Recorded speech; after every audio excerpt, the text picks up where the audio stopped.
पन्नगे च सुरेन्द्रे च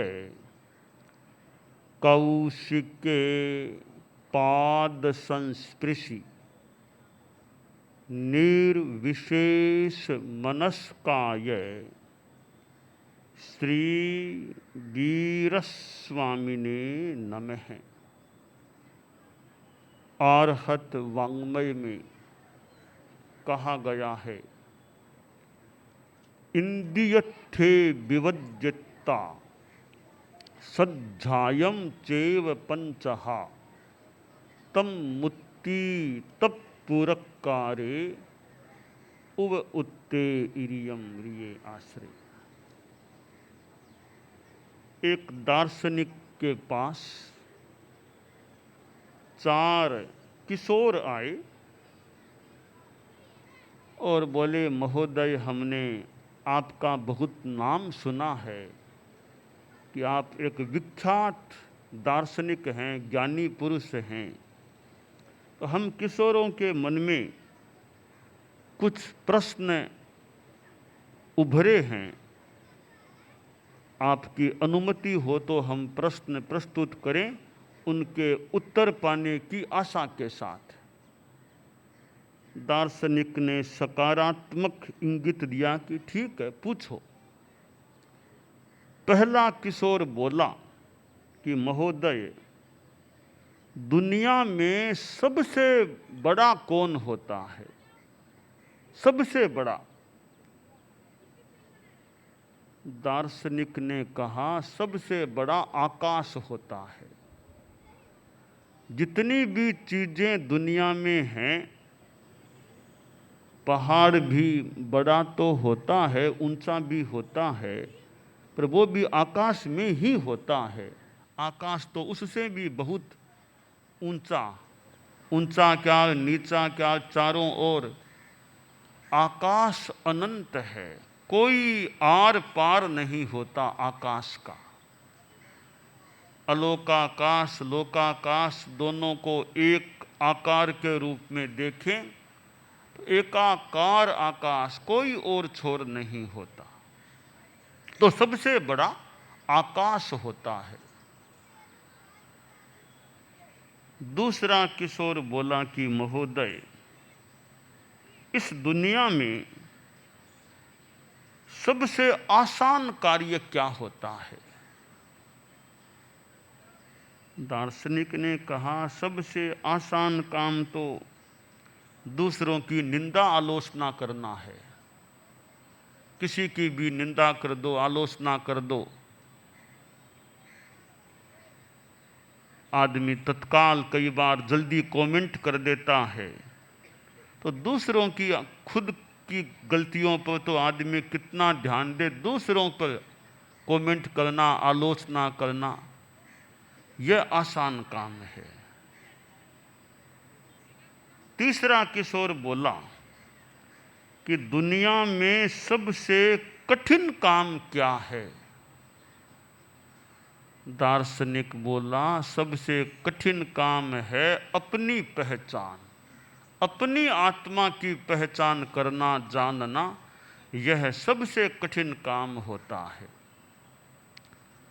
आत्मा की पहचान, आत्मा की अनुभूति, आत्मा का साक्षात्कार बहुत कठिन या बहुत ही एक आगे की भूमिका में होने वाला कार्य है। चौथा किशोर बोला कि दुनिया में सबसे ज्यादा गतिशील कौन है? दार्शनिक बोला, आदमी का मन, विचार, यह मन सबसे ज्यादा गतिशील है। इतना चंचल गतिशील रहता है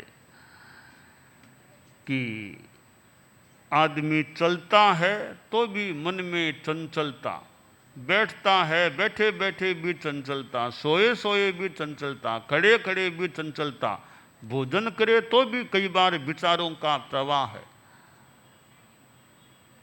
शौच क्रिया के लिए जाए, वहां भी विचारों का प्रवाह है।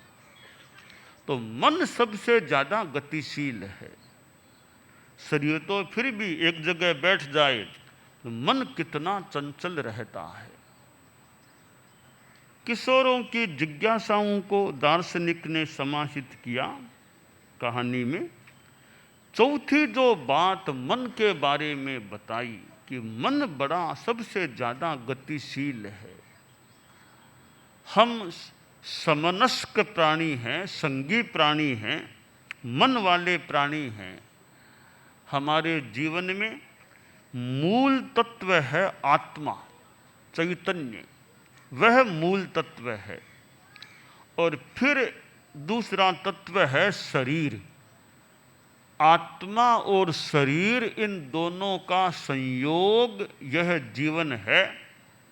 और आत्मा और शरीर का संयोग है तो फिर मन भी होता है। जिनके जो संगी प्राणी उनके मन भी होता है, जिनके वाणी का योग है उनके वाणी की प्रवृत्ति, वाणी का योग भी होता है। तो चैतन्य यानी आत्मा और शरीर, वाणी और मन, ये चार चीजें हो जाती हैं। तो मूल तत्व तो आत्मा है। इस आत्मा के मानो ये तीन कर्म कर हैं, कर्मचारी हैं, शरीर, वाणी और मन।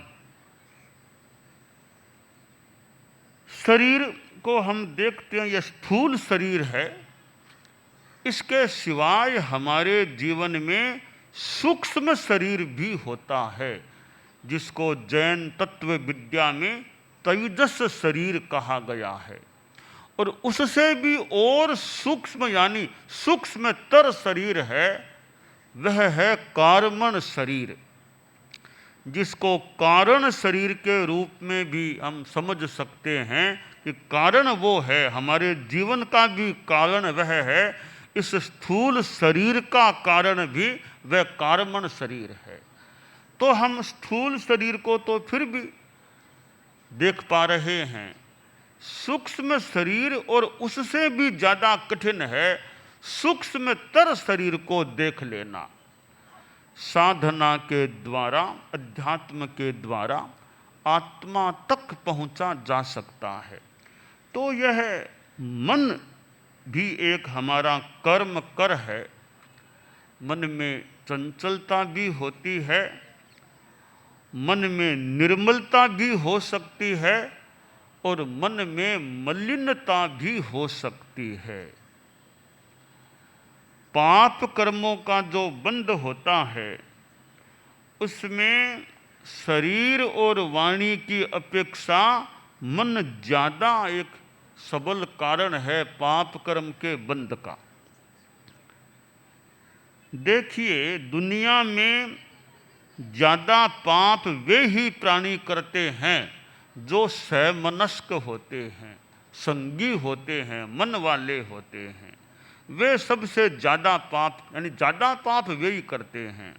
नरक में जाना है, सप्तम नरक में, छठी नरक में, पांचवें, चौथी, तीसरी, दूसरी में ये समनस्क प्राणी जा सकते हैं। पहली नरक तक तो असंगी जीव भी चला जाए, आगे संभवतः समनस्क प्राणी जाते, यानी पाप ज्यादा मन वाला प्राणी ही करता है। साथ में मैं दूसरी ओर से बात बताऊं उल्टे रूप में, तो ज्यादा धर्म भी मन वाला प्राणी कर सकता है। जिसके मन नहीं है वह असंगी प्राणी ज्यादा धर्म की साधना भी नहीं कर सकता। इसका मतलब हुआ, निष्कर्ष यह निकलता है कि मन मानो एक शक्ति है जिससे घटिया से घटिया काम भी किया जा सकता है, बहुत बढ़िया काम भी किया जा सकता है। हम अपने मन को सुमन बनाएं। मन दुर्मन भी हो सकता है और सुमन भी बन सकता है। दुर्मन नरक की ओर या पाप की ओर ले जाने वाला, पाप बंद की ओर ले जाने वाला, तो सुमन धर्म की ओर आगे बढ़ाने वाला, धर्म को पुष्ट बनाने वाला बन जाता है। तो दुर्मनस्कता को हम दूर रखने का और सुमनस्कता को अपने में रखने का प्रयास करें तो हमारे चित्त में भी अच्छापन रह सकता है, अगली गति की स्थिति भी अच्छी बन सकती है। हम धर्म की साधना भी अच्छी कर सकते हैं। तो मन हमारा निर्मल रहे, यानी ये घृणा, ईर्ष्या, द्वेष, दूसरों के प्रति हिंसा की भावना, अमंगल की भावना, इस प्रकार की मन की जो नीच प्रवृत्ति है, निम्न स्तर की प्रवृत्ति है, उससे हम बचने का प्रयास करें। मन में मंगल भावना रखें, सुमंगल भावना रखें। सब शिव संकल्प मस्तु में मन है, मेरे मन में कल्याणकारी अच्छे संकल्प, अच्छे विचार रहें। परम पूज्य आचार्य तुलसी ने जो अनुव्रत की बात प्रस्तुत की, वे अनुव्रत के छोटे छोटे अच्छे नियम जीवन में आते हैं तो आशा करें आदमी का मन काफी सुमन बन सकता है। और परम पूज्य आचार्य महाप्रज्ञ जी प्रेक्षा ध्यान कराते थे। वह प्रेक्षा ध्यान की साधना पुष्ट हो तो मन की चंचलता भी कम हो सकती है। और मन में जो भाव, यानी भीतर में जो भाव हैं, इमोशंस हैं, जो मन से भी गहरे में वे भाव हैं, उनके कारण से मन की चंचलता बढ़ती है। कि भीतर में जब राग द्वेष के भाव उभरते हैं तब मन की चंचलता भी मानो बढ़ जाती है। मन एक प्रकार का पंखा है, वो इलेक्ट्रिसिटी, पावर, ऊर्जा के द्वारा संचालित होता है। पंखे स्विच ऑफ कर दिया फिर पंखा क्या चलेगा? स्विच ऑन हुआ और पंखा वो भी हाई नंबर का शुरू कर दिया जाए, कितनी ताड़ियां तेज चलती है। तो वास्तव में देखें तो पंखा तो चंचल बनाया जाता है, वो अपने आप में चंचल नहीं है। तो हम ऐसा अनुभव करें, मन भी संभवतः काफी अंशों में अपने आप में इतना चंचल नहीं, वो भीतर की ऊर्जा भाव वो इस मन को, मन रूपी पंखे को, इसकी तारियों को घुमाते हैं और मन चंचल हो जाता है। परम पूज्य आचार्य महाप्रज्ञ जी की जो पुस्तक किसने कहा मन चंचल है, यानी मन अपने आप में मूलतः वो चंचल क्या, वो भीतर के भाव हैं, वे मन की ताड़ियों को, मन को चंचल बना देते हैं। तो मन के संदर्भ में दो बातें हो जाती हैं, एक चंचलता, दूसरी मलिनता। हम चंचलता को भी कम करने का प्रयास करें और मन की मलिनता को भी दूर रखने का, दूर करने का प्रयास करें। और मन की मलिनता कैसे? जब रामचंद्र जी जा रहे थे, राम नवमी भी निकट आ रही है, चैत्र शुक्ला नवमी, रामचंद्र जी जा रहे थे, साथ में भैया लक्ष्मण था। और राम लक्ष्मण की जोड़ी की बात, भाई भाई में प्रेम हो तो कैसा हो, राम लक्ष्मण जैसा प्रेम, यानी हम तो मैत्री भाव। और राम को लक्ष्मण जैसा भाई मिला, लक्ष्मण को रामचंद्र जी जैसे अग्रज मिले। अच्छे भाई का मिलना भी मानो कोई भाग्य की बात हो सकती है कि अच्छा भाई मिले, अच्छे तरीके से रहना हो। तो रामचंद्र जी और लक्ष्मण जी, तो छोटा भाई लक्ष्मण साथ साथ जब रहते तो एक दिन कहा, भैया लक्ष्मण देखो, यह बगुला है, पानी में दिख रहा है पंपा में, कितना धार्मिक प्राणी, यह कितना धार्मिक है। संस्कृत में श्लोक भी है, पश्य लक्ष्मण पंपायाम बकह कियद् धार्मिक है, मंदम मंदम पदम धत्ते जीवानाम बद्ध संकया। देखो लक्ष्मण वो पानी में बगुला है, कितना धार्मिक है। देखो कितना धीरे धीरे पांव रख रहा है, किस लिए?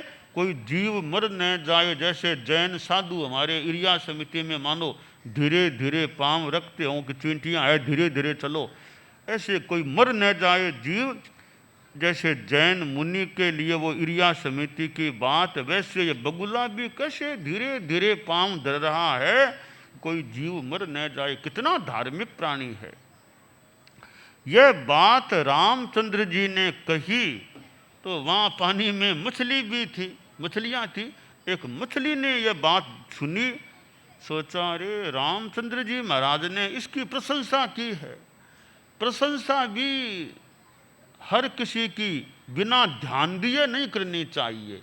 प्रशंसा के लायक है या नहीं, प्रशंसा के लायक न हो और पब्लिक में प्रशंसा कर दे तो वो भी कई बार उपयुक्त बात नहीं। तो प्रशंसा के योग्य है या नहीं, तो योग्यता लगे कि पुरस्कार देंगे, उस पुरस्कार की योग्यता है कि नहीं उसमें, या ऐसे ही पुरस्कार दे रहे हो, तो योग्यता प्रशंसा के लायकता है कि नहीं। तो मछली बोली बकह किंग सस्यते रामे ये ना हम निष्कुलीकृत है सहचारी विजानीयात चरित्रम सहचारिणा, या सहचारिण है। कवि की भाषा मान ले। मछली बोली रामचंद्र जी महाराज इस बगुले की क्या प्रशंसा करते हो आप, क्या प्रशंसा की है। इसको मैं जानती हूँ, मेरे परिवार का सत्यानाश इसी ने तो किया है, हमको खा जाता है ये, तो आप इसकी प्रशंसा कर रहे हो। महाराज साथ में रहते हैं वो जानते हैं कि साथी कैसा है, दूर वाले कितना क्या जाने। हाँ दूर से जा, बहुत अच्छे सा, बहुत अच्छे सा, बहुत, अरे बहुत अच्छे तो ठीक है, साथ रहने वाले क्या उसको मानते हैं, उनके साथ कैसा व्यवहार है वो जानते होंगे कि कैसा व्यवहार उसका हो रहा है। तो हम तो पानी में साथ रहने वाले हैं, हम जानते हैं इस बगुले के क्या कारनामे होते हैं। यानी बगुला धीरे धीरे चले पर उसका ध्यान यह कि मछली को कैसे पकड़ूं। तो ये चित्त की मलिनता, हमारे में चित्त की मलिनता न रहे, न आए, और ये खराब परिणामों से छोटा सा प्राणी 7वीं नरक के आयुष्य का बंध, तंदुल मत्स्य 7वीं नरक के आयुष्य का बंध कर लेता है एक परिणामों के, मलिन परिणामों से। तो मन की मलिनता, राग द्वेष घृणा ईर्ष्या ये हमसे दूर रहे, और मन की चंचलता कुछ तो ऐसे ही कम हो जाएगी संभवतः। जब मन पवित्र होगा तो और ज़्यादा हम निर्विचारता का कुछ अभ्यास करें तो मन की चंचलता और कम हो सकती है। तो हमारे जीवन में यह जो मन है, मन की अपनी शक्ति भी होती है, और कई बार मन कमजोर भी पड़ जाता है। जब मन बलवान हो, मनोबल अच्छा हो, तो थोड़ा कठिन काम करना भी इतना कोई दुरूह नहीं होता, आदमी कठिन काम भी हाथ में ले सकता है। मन कमजोर पड़ जाए तो थोड़ा सा कठिन काम भी करना दुरूह या असंभव जैसा बन सकता है। तो मनोबल प्राप्त होना भी एक जीवन की उपलब्धि होती है। हम अनुव्रत यात्रा अभी इस वर्ष कर रहे हैं। अनुव्रत आंदोलन के 75वें वर्ष के संदर्भ में परम पूज्य गुरुदेव तुलसी के द्वारा यह चलाया गया, बढ़ाया गया अनुव्रत आंदोलन। और अनुव्रत के छोटे छोटे नियम जीवन में आ जाएं तो अच्छे नियम जीवन में आते हैं, और संकल्प शक्ति कुछ जाग जाए, आदमी का हो सकता है मनोबल भी मजबूत हो जाए। तो दुनिया में अनेक बलों में यह मनोबल भी एक तत्व है। हमारा मन निर्मल रहे और मन की चंचलता भी कम रहे, ऐसी साधना, अभ्यास, ध्यान है, भाव क्रिया है। जो कार्य करें उसके अलावा मन कहीं न जाए, ऐसा अभ्यास करें। तो प्रयास, अभ्यास और वैराग्य से मन की चंचलता को कम किया जा सकता है, मन को अच्छा बनाया जा सकता है।